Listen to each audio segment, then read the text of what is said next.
Good evening, everybody. It's your favorite aspiring revolutionary here, a wandering author, reminding you that we are all the authors of our own lives.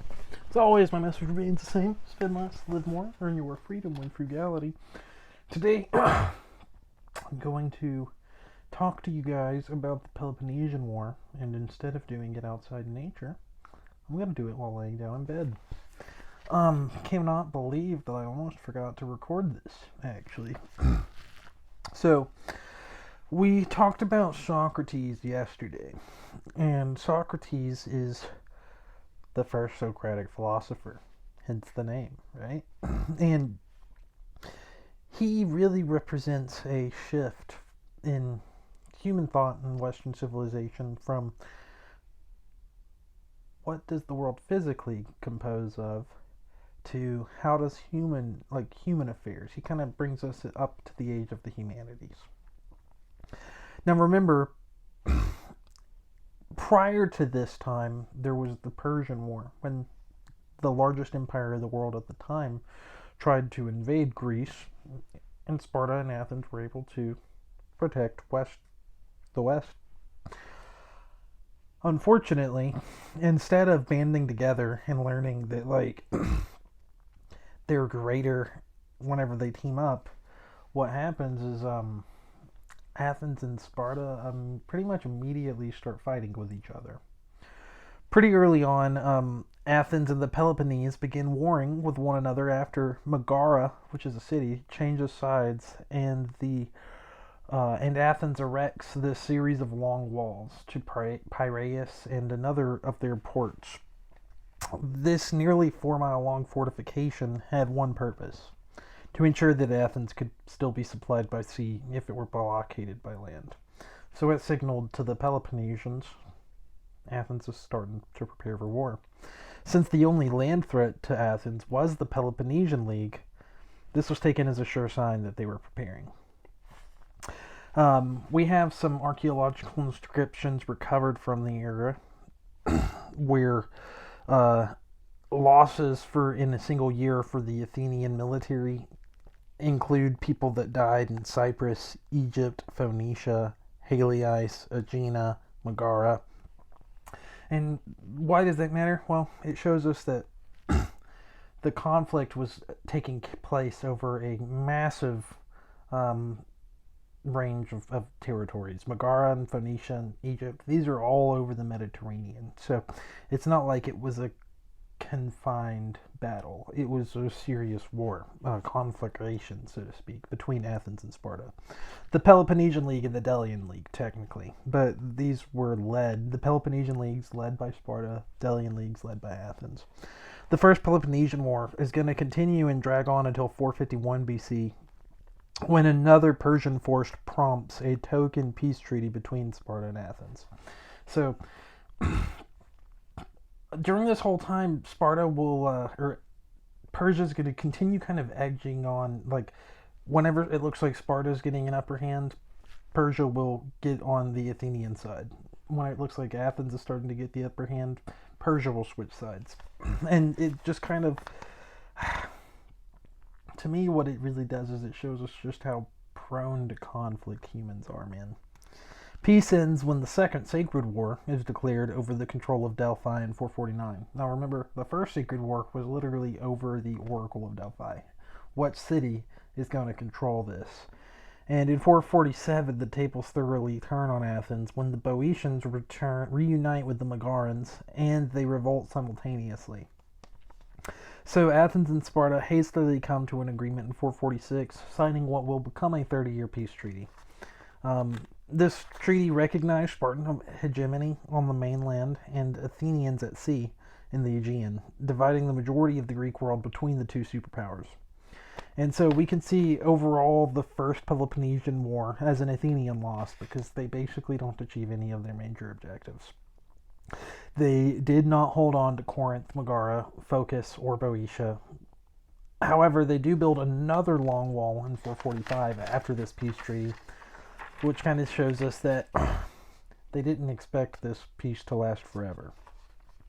During this whole era, Athens continually sends settlers to found fresh colonies anywhere of economic or cultural importance. So it's not like the war is the only thing that's going on during this era.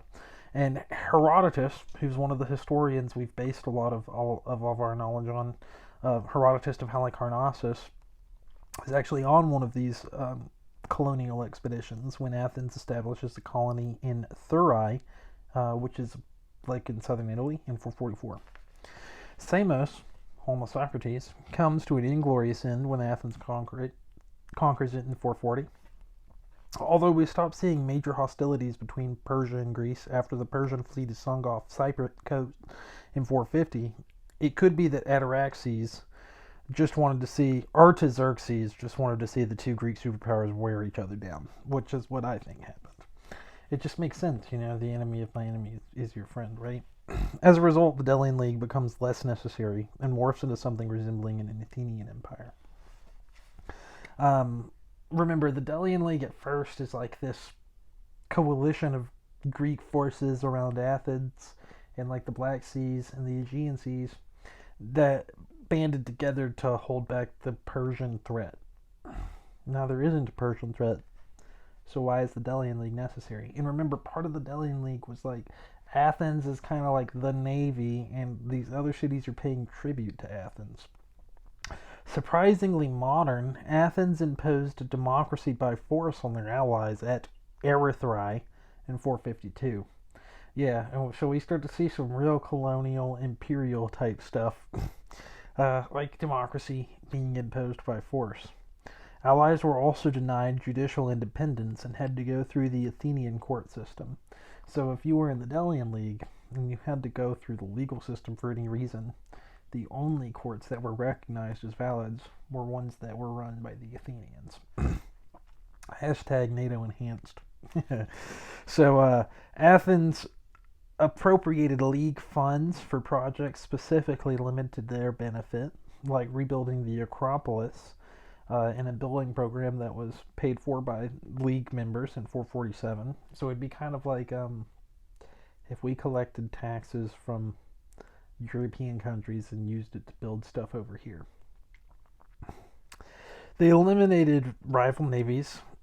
If their allies started to try to build ships, they were like, nope, because remember, Athens becomes a superpower because when they went to war and teamed up with Sparta when Persia tried to invade during like the Thermopylae era, the Persian Wars, they built a massive navy with the help of Themistocles.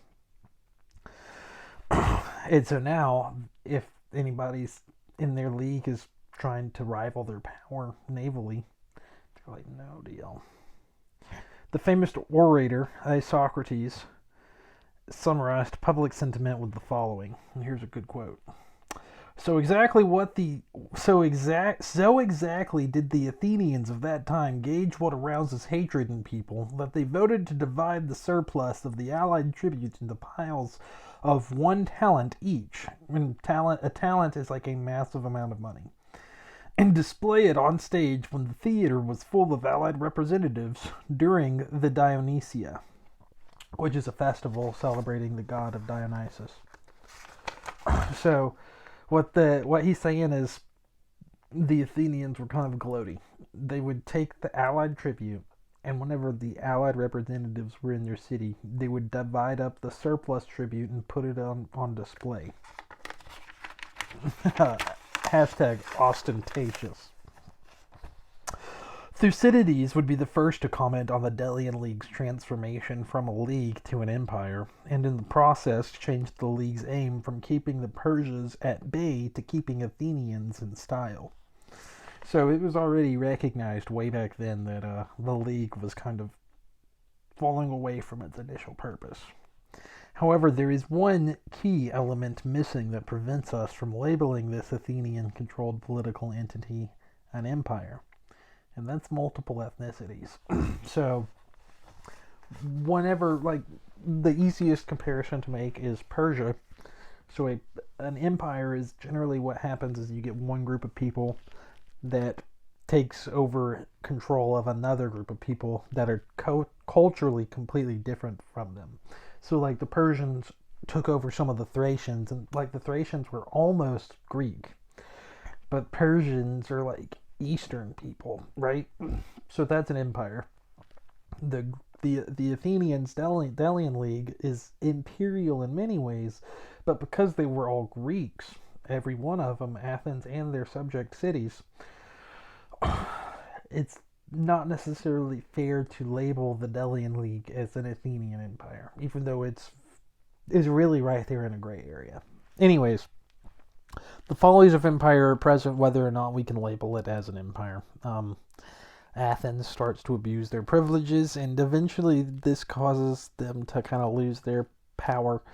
That is the conclusion of the First Peloponnesian War, though. It basically is a loss for Athens.